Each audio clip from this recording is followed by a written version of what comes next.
So Garrett, thank you so much for joining us. We're really excited to have you. The floor is yours. Thank you. Thank you very much. So I'm aware of the spot the Fed game that sometimes takes place at conferences like these. Those of us who've been doing it long enough know that it's not worth hiding. Usually the haircut and a number of other things give it away. So I just tell you straight up front. But I am not currently, besides my affiliation with the Air Force Reserves. But thank you for that introduction.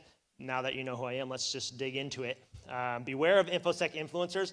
I am aware that, the irony of me being on stage here telling you to beware of influencers. Obviously, I'm here to influence you a little bit. But I hope, and I think it's kind of funny that, NorthSec brought in someone from Texas. And I'm not, obviously, you can tell I'm not trying to hide anything. I'm leaning into that. I'm not from around here. And I think they thought that'd be helpful because if things go bad, they could say, yeah, those Yankees are just so rude, bring in an outsider to call out InfoSec influencers. But I do want a couple disclaimers to make sure this goes well, and that, because I genuinely don't mean to be a jerk. I would certainly rather be enlightening instead of offending in this presentation. So influencers, I use that term in the colloquial sense as we've come to know it with social media. Obviously, there's nothing wrong with being influential. I think it's a righteous desire to seek to be to expand your influence. But I'm kind of using it, and as we understand it, like on Instagram and pranksters on YouTube and things like that. So speaking along those lines, let's kind of start. And so the actually more accurate term is probably clout chasers. And also, as I mentioned, I'm a father of 5. Everything's bigger in Texas, including the families, I guess. And I want to make sure that we are clear that I'm critiquing the behavior and not the individuals, right? Hopefully, that's kind of like my dad coming out here, that you are more than the sum of the mistakes or that you make. You can critique behavior without condemning the individual. So that's not what I intend to do here either. Influencing. You might have seen like influencers in the wild. Influencing, it's just kind of part of our social media landscape now, influencers and clout chasing. But there's a certain line that we can see where it becomes unhealthy and becomes even dangerous. These are all incidences from last year. We had a young woman taking a selfie from a waterfall in Hong Kong, and she was so focused on taking a picture of herself, hopefully to get those Instagram likes, I assume, she fell to her death, unfortunately. And then also, I looked for examples from Montreal, and I think it's probably a positive note. I couldn't find any dramatic cases such as these from Montreal.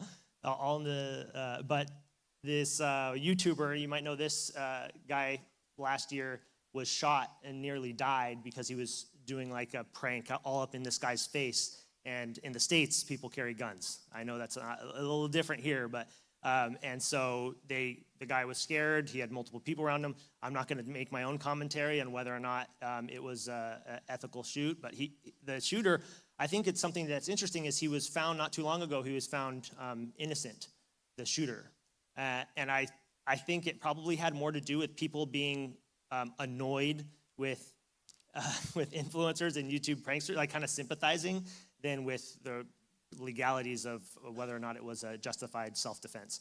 But anyways, and then the last example here that I have is a daredevil that fell to his death from 68th floor, and that's what he was known for online, and that's where he got a lot of attention and likes. So those are some non-cyber examples. So this is kind of demonstrates that clout chasing can go from harmless, and at some point it becomes dangerous. And when does it become dangerous?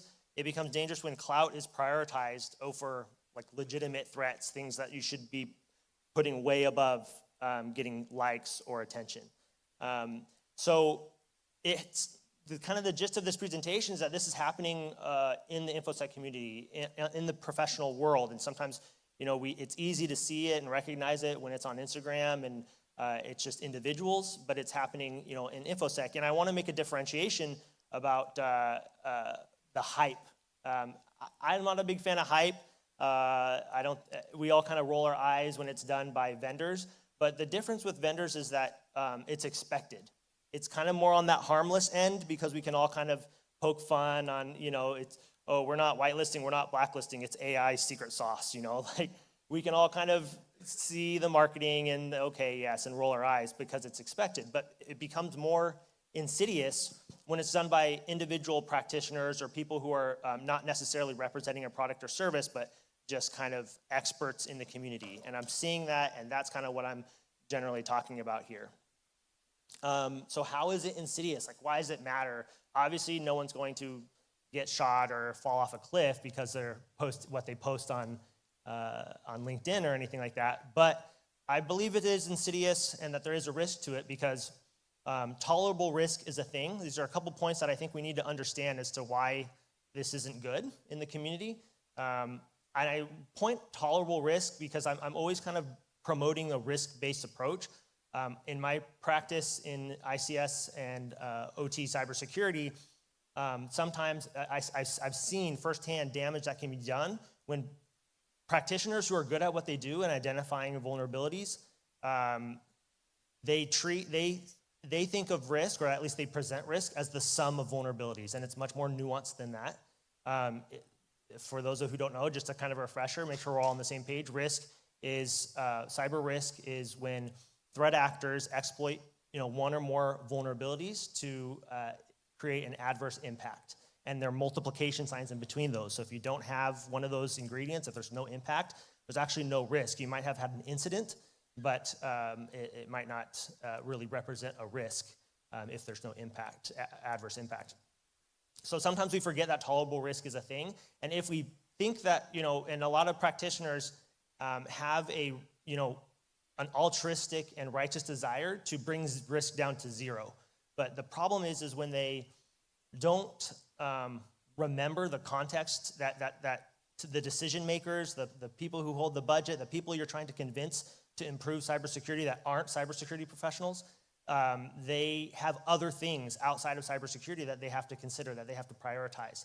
And so sometimes, it's easier to justify looking at the most sexy vulnerability or the thing that you're most interested in when you think, well, if everything needs to be mitigated, if every vulnerability is bad, then there's no harm in me promoting this one, even if it's not that relevant. But with limited time and limited resources, everyone is prioritizing risk. Everything needs to be prioritized.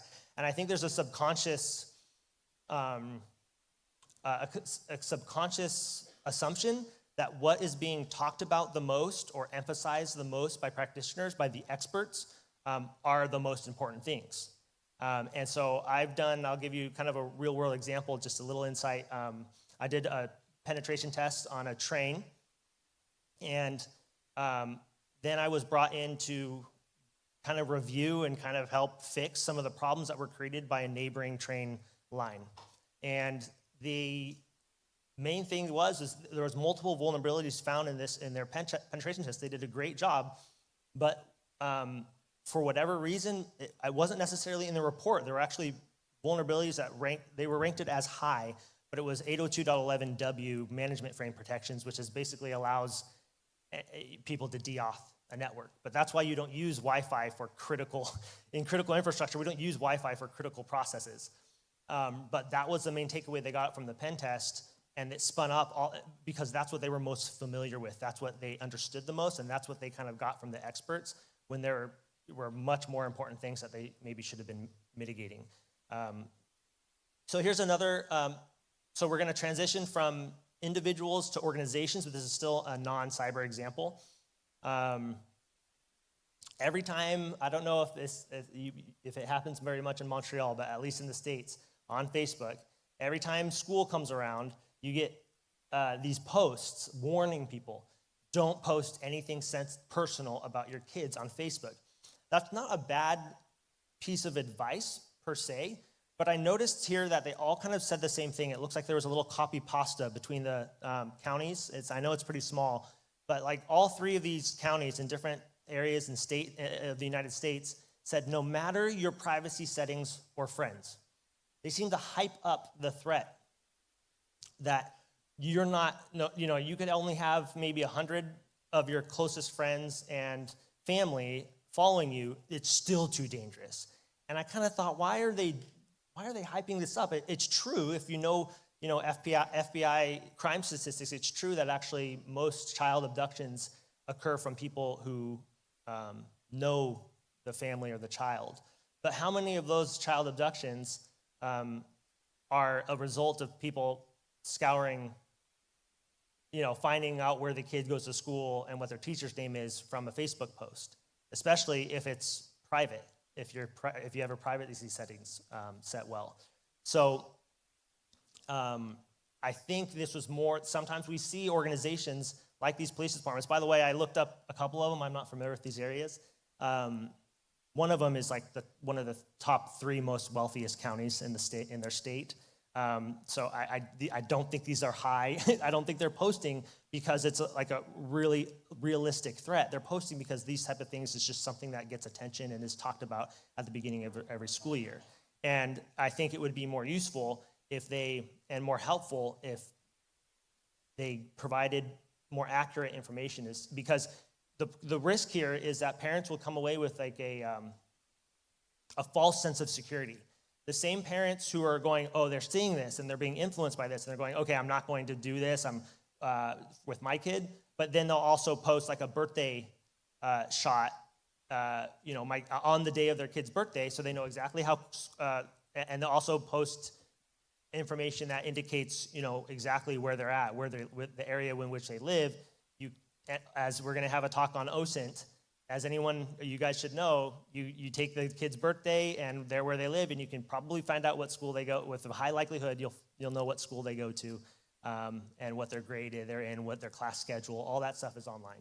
So now we'll move into kind of the Infosec. Now, again, I don't want to be a jerk, so I've made some. Obviously, you guys can probably find this if you tried, but I've made some efforts to be gentle because I don't want to condemn the person, just the behavior. But here we go. Here's a quick shot of kind of what I think is one of the best examples of hype moving into clout chasing by individuals. I'm one of the founding researchers for a new and emerging field called cybersecurity. 90% of all cyber attacks include some form of social engineering. 95% of all cyber attacks include phishing. Phishing is the most common attack by far, period.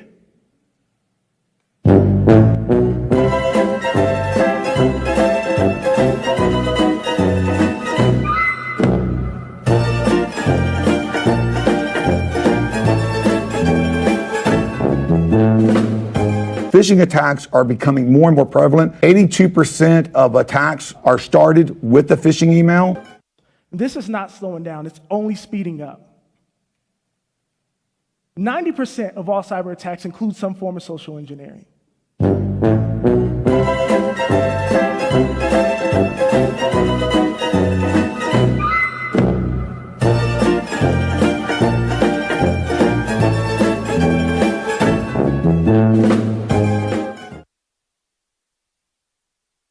Okay, so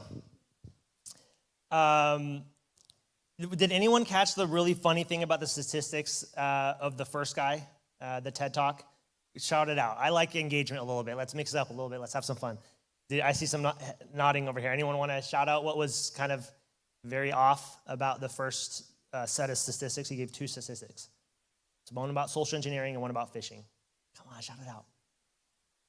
Go ahead, don't be shy. All right. Not everyone's got that loud, obnoxious texting in them. That's okay, I understand. So he said that 90% of all attacks started with social engineering, and 95% started with phishing. Phishing is a subset of social engineering. That number should never be higher. To the credit to the second guy in the video, he was citing that 82%. He was accurately citing at the time that was the number, and you could see I like the Verizon's database intrusion report or whatever it's called, the DBIR. Data breach and intrusion report.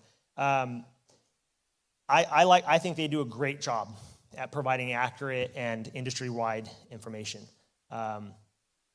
And that second gentleman, very popular, you might know him. But he was accurately citing the current, probably when it was filmed, the most current number from the DBIR, 82%, but it wasn't phishing, it's all the human element.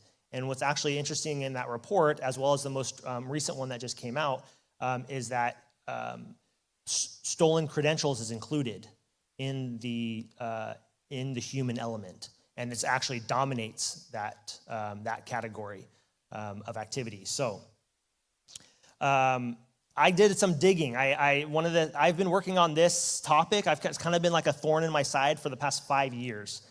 So about 5 years ago, I said, that doesn't sound right. It doesn't feel right, doesn't sound right. That sounds too high. So I went and dug, and you see, it's to the credit of the two speakers that I featured there. CISA is regurgitating it. Splunk was one of them up there. So people that you would expect to know better, it's that statistic is just thrown in, and it's always like reports say. And so it took me some digging to get to where I think some of this started, and it goes back to this 2012 Trend micro paper, and they said in the very top that the context of their paper was that they analyzed, spear phishing, APT-related spear phishing from February to September of 2012 for 8 months, and that's where they're presenting the information from, that's their data source. So to me, the question is, why wasn't it? It's kind of a little surprising that it wasn't 100% of 91% of targets attacked involved spear phishing emails. I mean, I want to understand where that other 9% is, because I kind of would have expected it to be closer to 100. And that's kind of where sometimes we're not careful. I'm kind of advocating being thoughtful and careful before you share, before you post, because there's that telephone, it's that operator game, right, that we used to play as kids. You hear 82% human element, and you kind of mistakenly, you misspeak and say it's phishing, and it kind of gets caught on. And that presentation was by a very popular journalist report, cybersecurity journalist report. So it's very popular, and things get popular, and if it's not accurate, it could adversely influence how decision makers are thinking about risk. They're going to be doing it more on, because they don't have the time to look up the statistics, to read to dig into the DBIR to make sure that the experts they're relying on got it right. They just have to trust, they don't have the time. So, okay, here's another example that kind of was, besides the phishing thing that I started thinking about 5 years ago, inspired this presentation. The FBI, back last year, tweeted about juice jacking. Now, raise your hand if you heard about juice jacking. Quite a few of you. Please leave your hand up if you are aware of an instance of it actually happening in the real world. No one? Me neither. And I work for the government, and I'm a Fed. Okay, it doesn't mean that it's not possible, but it's not probable. If it was, I would doubt major airports would still be installing them today. And so I kind of, but you see how much attention it got online. Hundreds of comments, thousands of retweets, thousands of likes, and hundreds of bookmarks or whatever. I don't use that feature on X. Here's another, around the same time, just a few days later, they posted this tweet about multi-factor authentication, using multi-factor authentication, how important it is for when you're using, particularly you're using like those payment apps. This is way more relevant and way more important to people than juice jacking. But look how few engagement they got from that. So you kind of see why the FBI and other prominent organizations that you think would know better and do better, even government organizations that don't have the same profit motives as vendors, you would think they're more altruistic, they are engaging in it too. So, because it just gets more attention, and everyone loves attention. Usually attention drives budgets, so the Infosec, the people running the FBI Denver's Twitter, they want to have a job next year, so they got to get followers and likes. So there's always kind of, you got to understand the human element. So on my way here, I kind of poked a little fun at this. I brought this tweet back up, and I I added or whatever you want to call it. Again, I'm not an influencer. I'm not good at this. I have a pathetic amount of followers. But I kind of said, hey, FBI Denver, oh no, I plugged in my Flipper Zero at the Dallas airport. This is a true story. And when I unplugged it, it was frozen. I must have been hacked. If this is such a common threat, if this is such a legitimate threat that deserves attention, there certainly must be a reporting mechanism. How do I report to the airport that I think I might have been, hacked by juice jackers? And I haven't gotten a response yet, and I don't expect one. But I thought this would be fun to bring up, us Americans heard, especially in Infosec, but I think it's always interesting what makes it across the border and what our Americans are aware of what's happening in Canada. And that the ban, the intent, that I understand now, it's kind of been some water's been thrown on that. But when it was announced that the Flipper Zero, that the Canadian government was looking at making Flipper Zeros illegal, man, can you imagine being a Texan? We have a history of rebellion when the government tries to take away something. Us hackers in Texas were just like, what? They're going to ban? That's just wild. Unfortunately, I think credit to this community. You guys probably were helpful in demonstrating that this is not something that the government, this is a waste of effort. But consider that there were a lot of YouTubers that were hyping and doing kind of misinformation about the Flipper Zero. Oh, look at me, like as if you could steal credit card information, right? And what they were really doing, they were intentionally misleading their viewers because it seemed sexier, it seemed more Hollywood that they could steal credit cards. What they were doing was, there's like bars that you can do you put your credit card and they give you an RFID that's linked to your credit card so that you can get drinks or whatever. I'm not familiar with it that much, but so they would just basically just copy the RFID onto their Flipper Zero and then just so that they wouldn't explain the whole situation. It makes it look like, oh, look, I'm hacking the beer machines. They're giving me free beer, right? But it's just doing what it's intended. All you did was cloned the RFID you were supposed to have.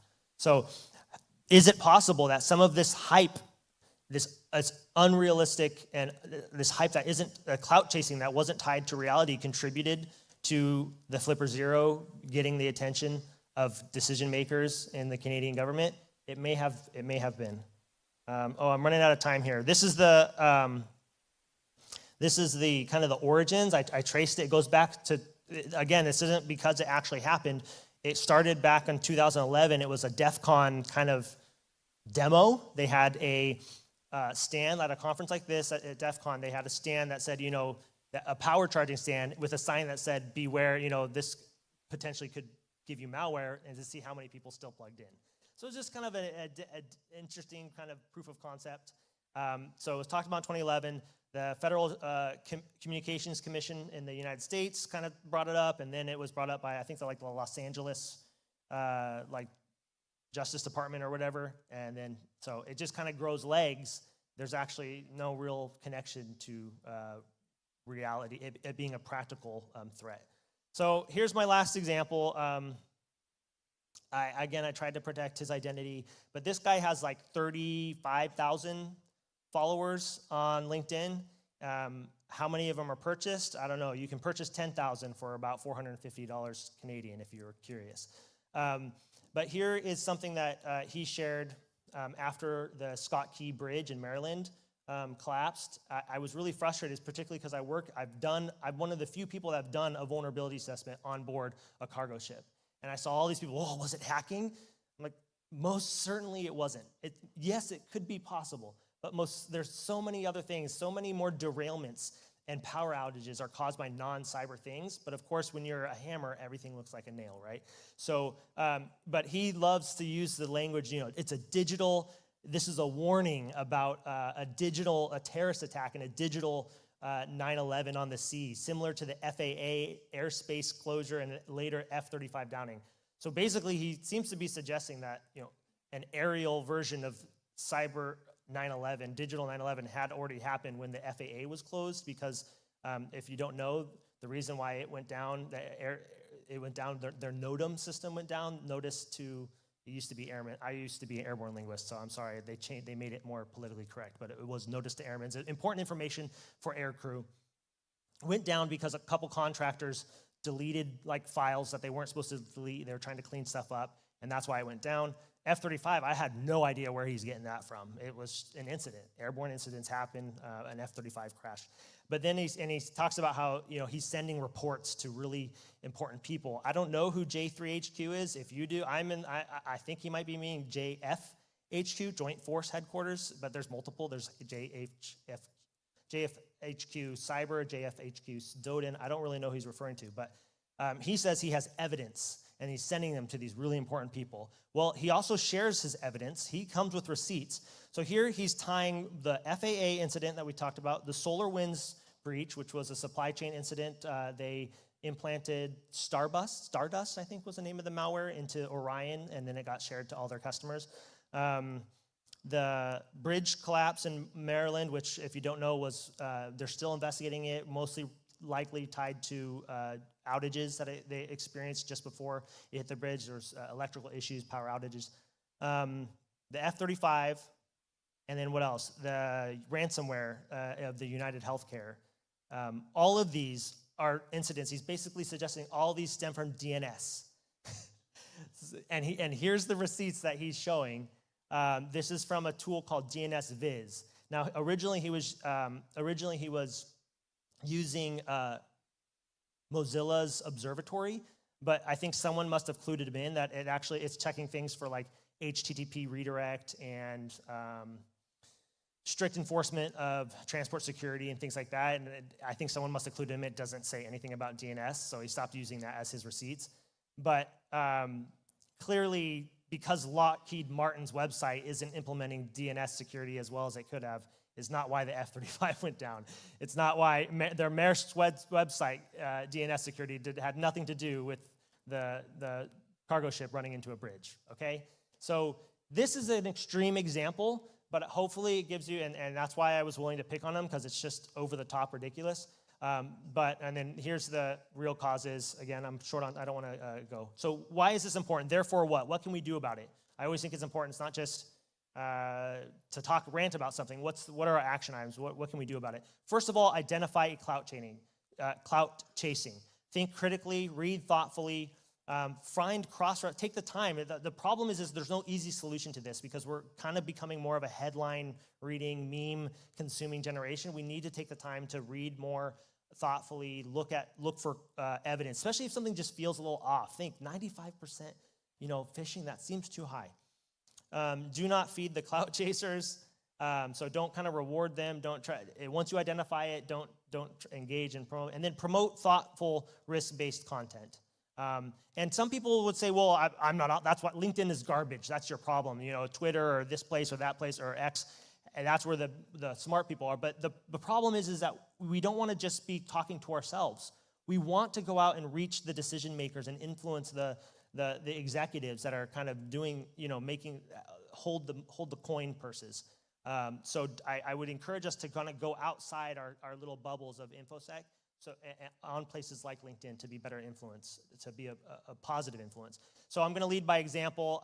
This is a guy in OT. He doesn't know I'm sharing his information today, but he's a very good critical thinker in the OT, ICS cybersecurity space. So I try to lead by example. That's all I have. I'm sorry I run out of time, so I don't have many questions. But during the panel, if you stick around to my favorite person, nuance over hype is kind of one of my favorite phrases that I've developed from this. And my wife and I do a blog called the Cyber Milers Podcast on YouTube.